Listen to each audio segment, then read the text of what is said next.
We're going to demonstrate subcutaneous fluid therapy. We have to have your fluid bag set up and your IV line led so you don't have any air bubbles in there. You want to make sure you have a fresh needle placed on the line before you start. Usually we're using 20 or 18 gauge needles for subcutaneous fluids because we're doing large volumes. We want it to flow quickly. So for a big dog like Bacchus, we could use an 18 gauge.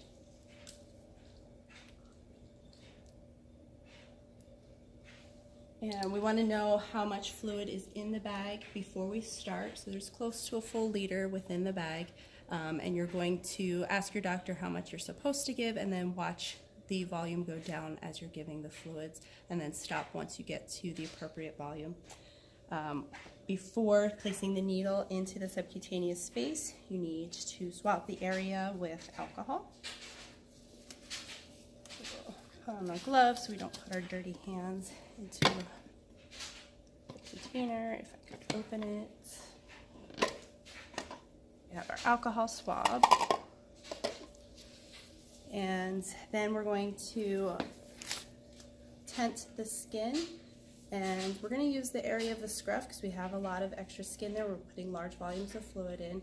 So you are making a tent. It should be in a triangular shape, and you're going to swab that area with the alcohol. And then your needle is going to go in bevel up into that subcutaneous space.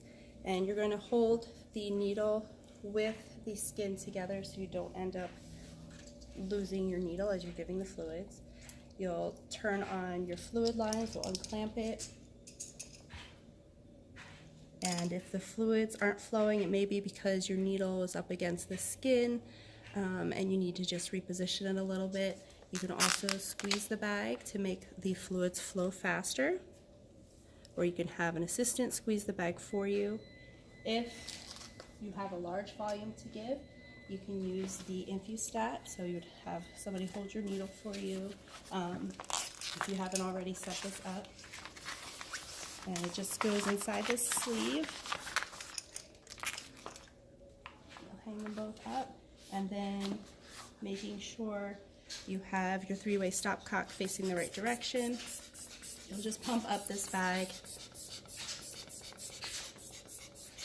until it starts squeezing the bag for you.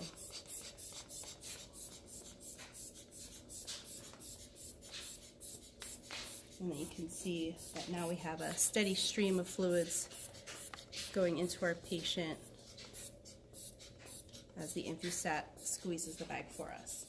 With the InfuStat, you do need to deflate the bag in order to look at your fluid volume because it's not going to be accurate the way it's squeezing the bag. So if you do have to give only a portion of your fluid bag, you're going to want to stop and deflate that to check to see where you are.